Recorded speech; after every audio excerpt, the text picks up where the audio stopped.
নমস্কার।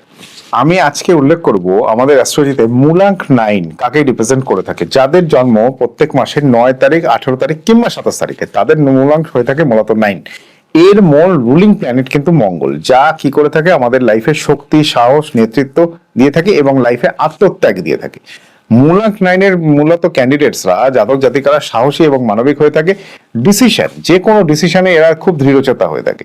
যেই ডিসিশনটা নিয়ে থাকে সেই ডিসিশনে স্টে করে থাকে, ঝুঁকি নিতে প্রস্তুত থাকে, চ্যালেঞ্জ নিতে ভয় পায় না।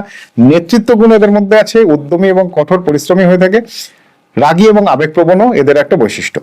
হুট করে রেগে যাওয়ার একটা ক্যান্ডিডেটস কিন্তু রয়েছে, আবেগে ভেসে যাওয়াটাও একটা এদের ক্যান্ডিডেটস রয়েছে। এই মূলাঙ্ক ক্যান্ডিডেটের জাতক জাতিকারা 2026-এ কিন্তু বহু স্ট্রাগলিং লাইফ ফেস করে থাকবে।